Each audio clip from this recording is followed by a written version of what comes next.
didukung oleh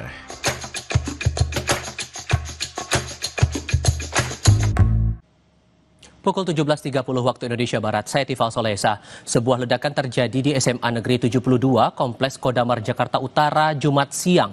Sebanyak 55 orang terluka dalam peristiwa ini. Informasi lain seputar penanganan ledakan di Jakarta Utara kami hadirkan dalam Kompas Flash kali ini. Kenapa sih? Gini belakang tadi bunyinya gede banget. Itu tuh. Gemeteran jangan gua.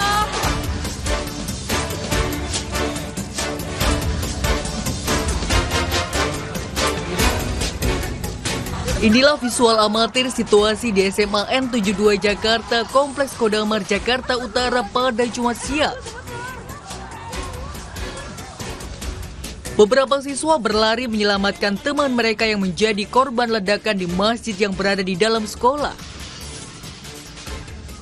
Salah satu saksi mata yang merupakan guru sekolah bilang, ledakan terjadi saat berlangsungnya sholat Jumat.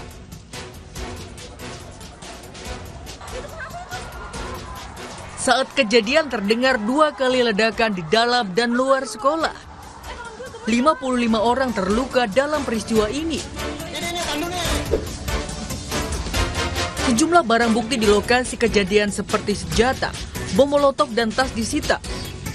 Polisi melakukan penyelidikan untuk mengetahui apakah ledakan ini disebabkan karena kesengajaan atau tidak. Dugaan sementara ledakan merupakan aksi teror. Namun targetnya bukan anak-anak sekolah. Pasca ledakan, polisi melakukan olah TKP dan menerjunkan tim penjinak bom untuk mensterilisasi lokasi. Polisi juga membuka posko untuk korban. Di RS Yarsi dan RS Islam Jakarta Cempaka Putih. Demikian Kompas Flash untuk saat ini. Jangan lupa sejukkan diri dengan air mineral alami yang dingin tanpa didinginkan. Saya Tifal Solesa. Terima kasih Anda telah menyaksikan Kompas Flash, didukung oleh banyak yang sudah membuktikan Aqua terasa sejuk meski tanpa didinginkan. Diproses dari air pegunungan dalam akuifer yang terlindungi, kaya akan mineral alami. Aqua, hadirkan kesejukan badan dan pikiran. Disorot akan gabung Partai Gerindra pimpinan Prabowo Subianto. Ketua Umum Relawan Jokowi Projo Budi Ari Setiadi bantah pindah haluan politik. Mendukung Pak Prabowo terus dianggap pindah haluan. Enggak. Jokowi saat ini semakin kritis keadaannya karena ditinggal oleh banyak kawan. Saya dari awal meragukan perpecahan politik antara Budi Ari atau Projo dengan Pak Jokowi. Bola Liar, Jumat 7 November pukul 8:30 malam. Live di Kompas TV. Keluar pakai sugar dulu. Wah, rendah gula. Nyaman diminum.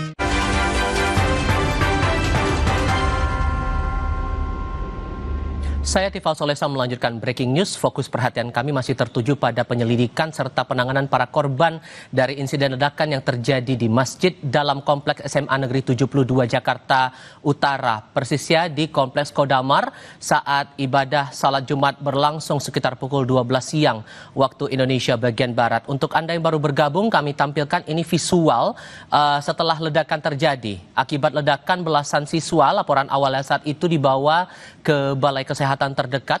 Semua korban adalah laki-laki dan rata-rata merupakan siswa atau pelajar kelas 10. Dan waktunya kami ajak Anda untuk bergabung ke jurnalis Kompas TV Eril Wiranata yang saat ini berada di sekitar lokasi, persisnya di sekitar SMA Negeri 72 Jakarta Utara. Eril, bantu kami untuk mengetahui hal-hal apa lagi yang coba didalami oleh satuan terkait yang berada di sana untuk mendalami lagi kasus ini.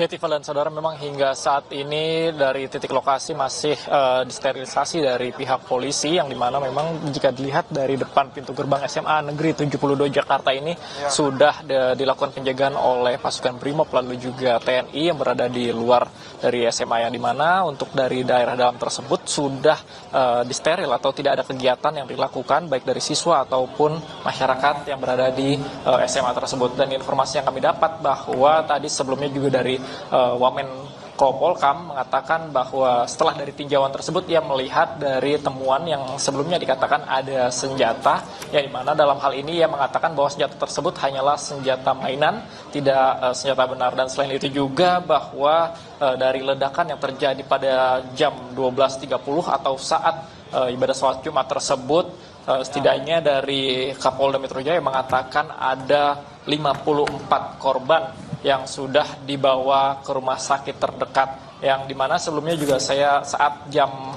1 ataupun jam 2 melihat dari keadaan sekitar yang berada di dekat SMA 72 Jakarta ini mengatakan, melihat maksud saya adalah yang dimana untuk beberapa titik ini menjadi tempat diungsikan, seperti salah satunya adalah pos kamling yang berada tidak jauh dari SMA tersebut, yang dimana sudah disediakan dari tim medis untuk siswa-siswa yang memang mereka mengamankan diri di sana, karena mereka mengaku bahwa mendengar beberapa ledakan, tidak hanya sekali saja, bahkan guru yang sempat saya wawancara ia berada dari titik lokasi ledakan yang berada di dalam masjid pada saat ibadah sholat Jumat tersebut, dan setelah kejadian tersebutlah membuat dari masyarakat ataupun warga siswa dari SMA 74 Jakarta ini berhamburan keluar. Tifal. Oke, sehingga saya harus pertegas lagi bahwa polisi atau satuan pengamanan saat ini apakah prosesnya masih penyisiran atau ada fokus lain yang coba dilakukan, mengingat ini kan rentang waktunya sudah berjalan cukup lama, beberapa jam setelah kejadian.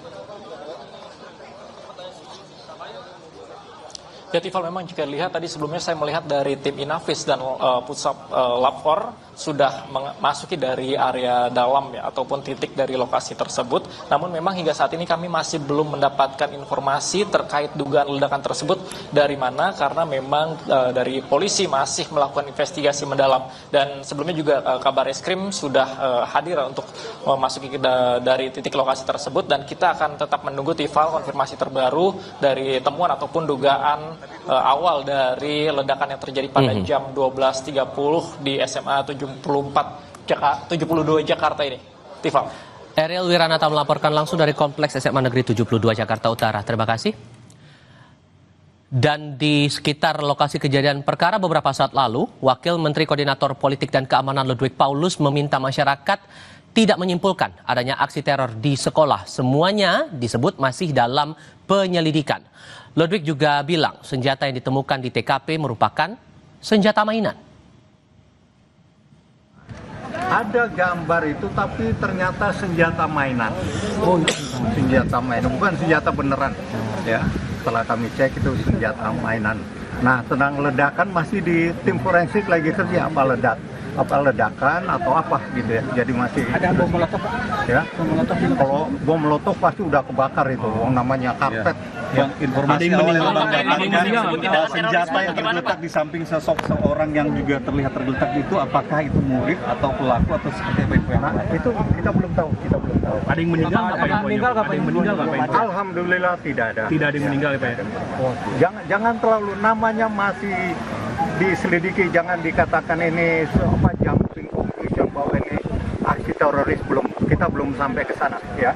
Jadi biarkan aparat bekerja dulu ya. Pada gilirannya temuannya tentunya akan disampaikan kepada rekan-rekan media sekalian. Kita akan gali lebih lanjut lagi berkenaan dengan peristiwa ledakan di SMA Negeri 72 yang hingga catatan terakhir kami ada 55 orang yang terluka dan tersebar dalam penanganan medis di 2 rumah sakit berbeda. Kita akan perbincangkan ini bersama kriminolog dari Universitas Indonesia, Adrianus Meliala. Prof. Adrian dengan Tifal di sini, selamat malam. Malam, Mas Tifal. Oke, terima kasih sebelumnya sudah mau meluangkan waktu berbicara untuk Kompas TV kali ini. Saya mau tahu perspektif awal Anda dengan berbagai upaya yang dilakukan polisi untuk penyelidikan awal dan berbagai pernyataan yang disampaikan otoritas terkait. Perspektif awal Anda tentang kasus ini gimana? Ya, pertama tentu saya juga mengucapkan berduka ya, dan mengharapkan kesembuhan segera dari para korban, kembali bisa ke rumah dan berkumpul dengan keluarga. Ya, saya bisa bayangkan keluarga tentu akan kaget sekali dengan situasi ini, dan mungkin ada yang shock. Maka moga-moga segera bisa sembuh dan kembali ke rumah seperti sedia kala dan bisa kembali sekolah. Yang kedua, tentu sebagai pengamat saya memang agak bingung nih, kalau memang ini adalah aksi peledakan dan itu dikaitkan dengan teror, maka sama sekali berbeda dari pola. Ya. Jadi kita dalam pengamatan terkait dengan teror itu tentu ada pola ya, ada profil yang dari situ kita lalu bisa melihat kemungkinan siapa pelakunya, kemungkinan apa motifnya, dan apa tujuannya. Dan itu kemudian dilihat dari segi jenis ledakannya, siapa yang menjadi korban, momen yang diambil dalam rangka peledakan, ya, di mana terjadi peledakan, itu semua dikombinasikan untuk kemudian menghasilkan satu kesimpulan bahwa pelakunya adalah si A, lalu motifnya B, tujuannya si C, dan seterusnya. Nah, ketika kemudian dalam hal ini dari segi lokasi saja, yakni lokasi sekolah ya, dan juga kemudian lalu menimpa para siswa SLTA pada saat ibadah pula, ya terus terang ini memang di luar dari pola yang ada. Jangan-jangan kemudian lalu saya segera berpikir liar, jangan-jangan memang polanya adalah tanpa pola, begitu ya. Dengan kata lain, ada satu pola baru yang hendak diambil oleh kelompok mana, begitu ya, untuk kemudian lalu membuat orang untuk sementara bingung, dan kemudian kelompok itu lalu keluar dengan pola ini sebagai pola awal dari dirinya, untuk kemudian dilakukan pada saat-saat yang lain. Jadi kalau memang betul begitu ya saya kira itu betul adalah satu hal yang mengagetkan, mengejutkan di Indonesia. Mungkin itu untuk sementara itu dulu, Mas. Dengan pola ada beberapa pihak yang menilai bahwa ini aksi lone wolf, kemudian mengambil lokasi yang seharusnya jadi zona aman bagi anak-anak dan ternyata peristiwanya sampai memicu korban luka sebanyak ini. Hal apa yang dirasa masih ganjil di mata Anda? Yang pertama tentu harus juga di-establish apakah betul ini lone wolf ya. Dengan kata lain memang orang yang beraksi sendiri. Tentu lone wolf itu tidak hanya bicara soal orangnya loh, tapi juga soal bomnya apa, ya, bahan peledaknya apa. Demikian juga kalau kita bicara mengenai bahan peledaknya itu lalu di mana dia, karena lone wolf juga pada dasarnya ingin selamat tuh, ingin bisa mengulangi lagi perbuatannya, bahkan juga ingin menikmati melihat hasil perbuatannya. Makanya kemudian lalu juga ada semacam asosiasi antara lone wolf dengan orang-orang yang komputer freak ya, orang-orang yang memang jago komputer, di mana kemudian dia bisa mengamati ya dan merasa puas dengan peledakannya. Nah, apakah yang terlihat di beberapa foto yang beredar itu adalah pelakunya? Dengan kata lain dia lalu menjadi korban dari perbuatannya. Dengan kata lain memang kan ketika mau menegakkan satu semacam diagnosa lah bahwa ini adalah kerjaan dari lone wolf. Demikian. Kalau melihat kadar ledakan dan efek yang ditimbulkan di masjid sekolah sedemikian, Anda menilai bahwa ini aksi yang dilakukan oleh seorang amatir atau justru ya memang sudah terencana, dia sudah mempelajari ini sejak lama? Saya bisa bayangkan kalau ini adalah peledak dengan daya ledak tinggi, maka ya dengan saya ingin mengatakan begini, mohon maaf ini, kemungkinan dari 50 orang itu semuanya akan tewas semua tuh. Nah, kalau lihat dari kabar kan itu tidak ada tewas. Dengan kata lain lukanya luka dangkal semua. Ini sekali lagi ini hanya pendapat sederhana saja gitu ya. Tadi saya mendengar bahwa memang ada yang masuk dalam IGD dengan zona merah, dengan kata lain perlu ada pembedahan, ada yang zona biru dan seterusnya, dan kalaupun zona merah saya menduga bahwa sedang dibedah untuk mengambil sesuatu yang masuk ke dalam tubuhnya. Dengan kata lain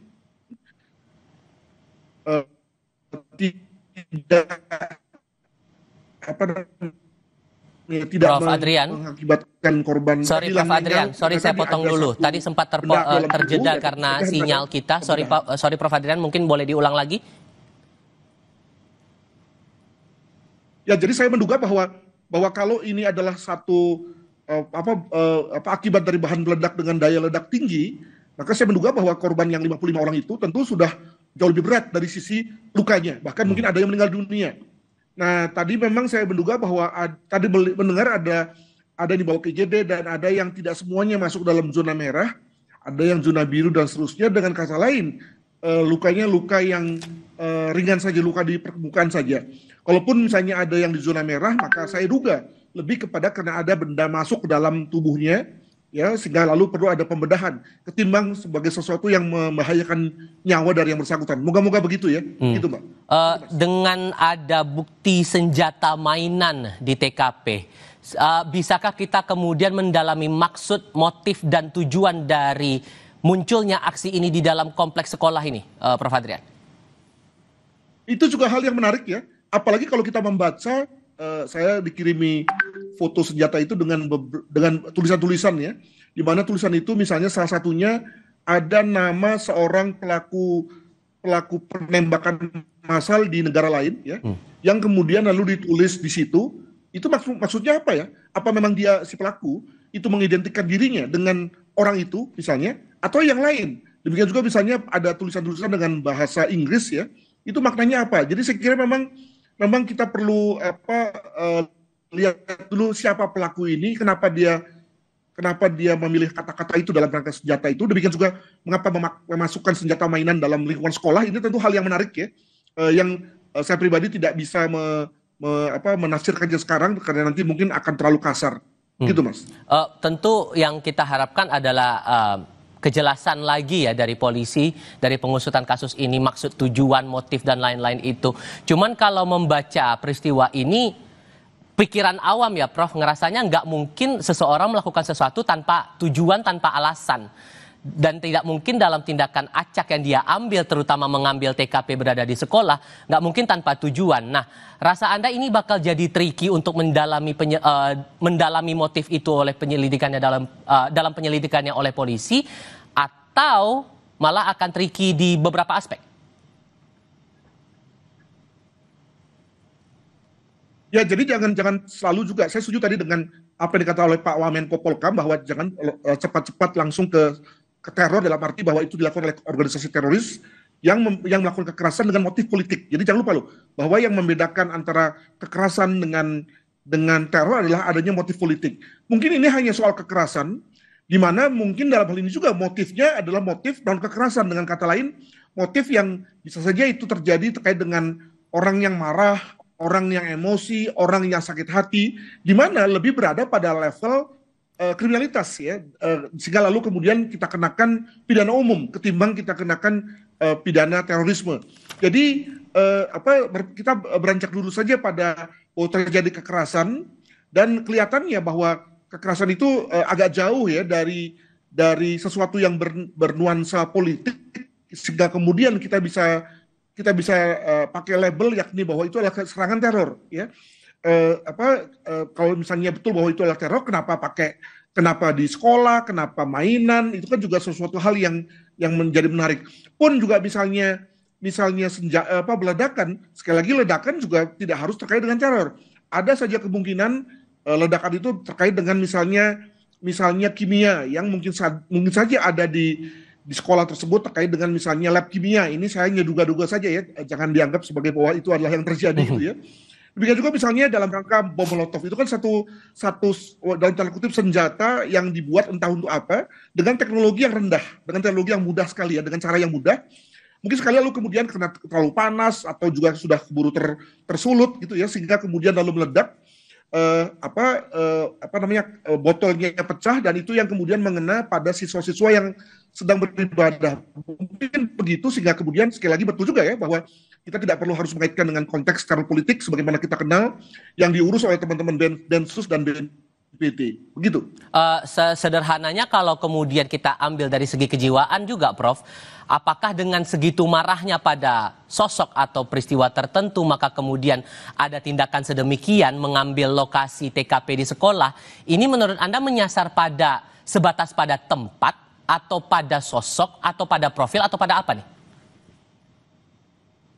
Ya, tadi saya dibisiki teman ini bahwa kelihatannya ini soal anak sekolah ini. Ya, anak sekolah yang marah, yang kesel dengan teman-temannya, dan kemudian lalu melakukan satu tindakan yang tidak proporsional ya gitu ya. Nah, kalau itu benar, maka ya ada benarnya juga. Mengapa? Karena kalau memang itu dilakukan oleh anak sekolah, dia mengambil tempat di sekolah sebagai tempat yang memang dia kenal ya, dan dia juga punya ekosistem di situ. Circle-nya juga circle sekolah, Maka ketika kemudian dia mengalami situasi tidak senang, marah, emosi terkait dengan situasi yang dialaminya, maka wajar kalau kemudian sumbernya juga di situ juga. Kita akan coba elaborasi soal itu, terutama bagaimana laporan terbaru kita akan tinjau di beberapa titik. Kita jeda sebentar untuk dengarkan kumandang azan maghrib. Tetap bersama kami, saudara, di Breaking News.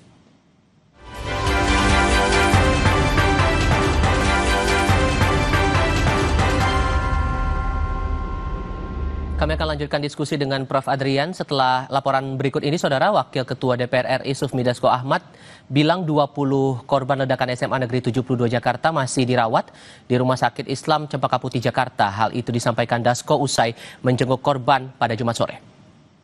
Operasi ada 4 yang kemudian masih dalam perawatan sekitar 20, kira-kira 8 yang sebentar lagi boleh pulang. Dari total 60-an lebih yang dari tadi sudah masuk.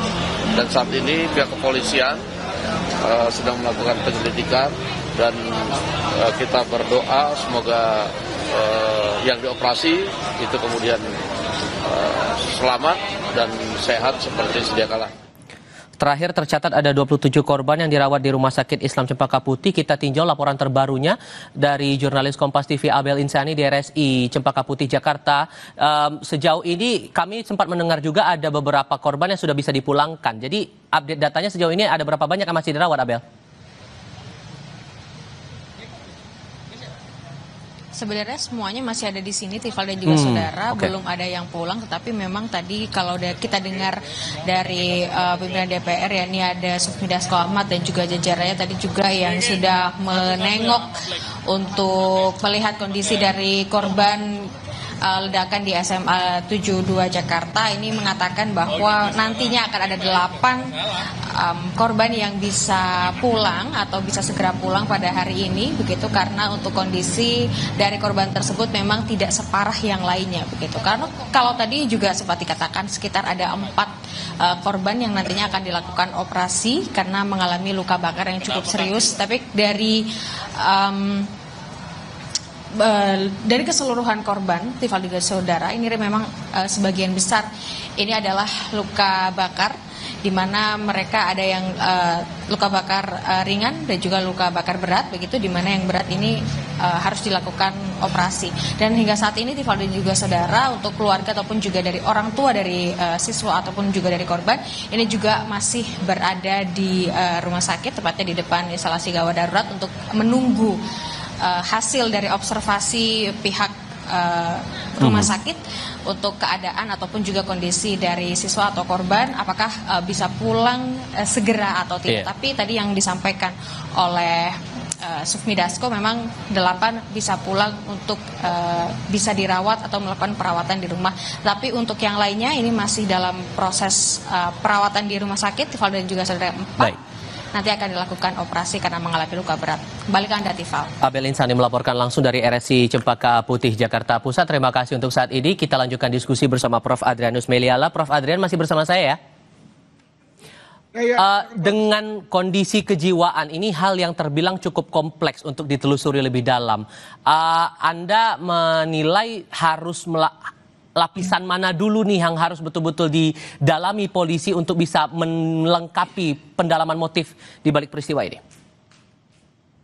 Ya tentu terkait dengan orang yang diduga sebagai pelakunya, segera harus diadakan satu investigasi 360 derajat ya. Dengan kata lain, semua harus dilihat itu, apakah itu dalam hubungannya dia dengan teman, kalau memang dia adalah siswa ya, dengan guru, dengan keluarga, dan juga teman-teman bermain lainnya.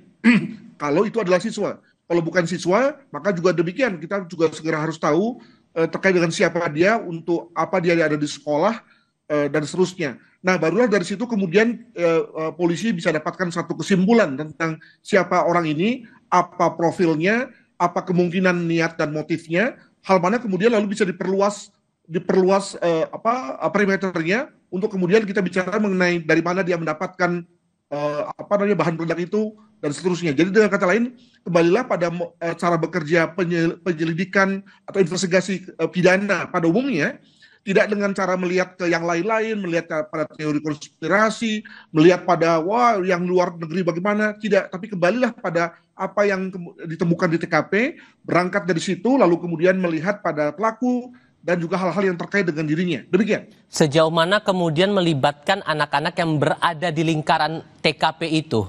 Terutama kan mereka ini yang menjadi korban, ini kan pasti punya trauma sendiri. Dan ini pasti akan challenging lagi buat polisi mendalami itu kan? Betul sekali, dan memang situasinya agak buas malakama nih. Kenapa? Karena kalau ditanya para korban itu ditanya segera, maka mereka masih trauma. Tapi kalau ditanya kemudian lalu ada jeda waktu 2-3 hari, maka okelah traumanya sudah agak berkurang, tapi kepolisian dikejar waktu kan untuk segera mengetahui siapa sebetulnya orang ini, konteksnya kemudian lalu peledakan terjadi, dan apa kaitannya dengan anak-anak itu, dengan anak-anak siswa SLTA tersebut. Jadi ya saya kira polisi mencari saja siapa yang dari mereka yang okelah pun masih ada trauma tapi masih bisa berpikir logis dan jelas ya, maka kepada anak-anak itulah lalu kemudian polisi bisa berharap untuk mendapatkan keterangan.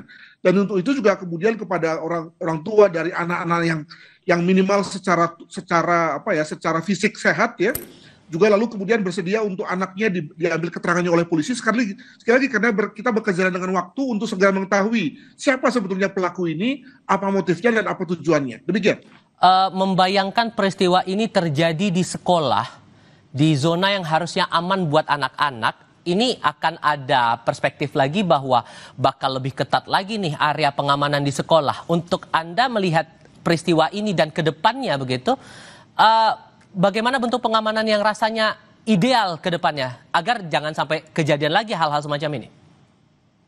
Saya kira kita tidak perlu jauh-jauh dulu ya, tentu perlu di-establish dulu dengan segera ini kasus apa ini. Betulkah ini kasus teror dengan motif politik atau kasus pidana ya, pidana umum di mana kemudian ada motif, misalnya motif emosi, motif sebal, motif benci, motif ekonomi, motif dendam ya, yang memang biasa ditemui dalam konteks pidana umum. Nah, karena ini melibatkan anak-anak, maka lalu kemudian kita juga bisa turunkan ke level apakah ini memang ada soal yang khas anak-anak juga ya, soal bullying, soal tawuran, soal perkelahian antar kelompok, soal begal-membegal, soal palak-memalak, soal premanisme di antara mereka misalnya, yang lalu kemudian ya sekali lagi kita juga melihat bahwa anak-anak ini siswa SLTA ini juga masih dalam situasi bertumbuh, berkembang, di mana kemungkinan lalu ketika mereka tidak suka, marah, dan seterusnya itu lalu kemudian tidak pakai pikir-pikir 2 kali, sehingga lalu kemudian mengambil bentuk-bentuk ekstrim.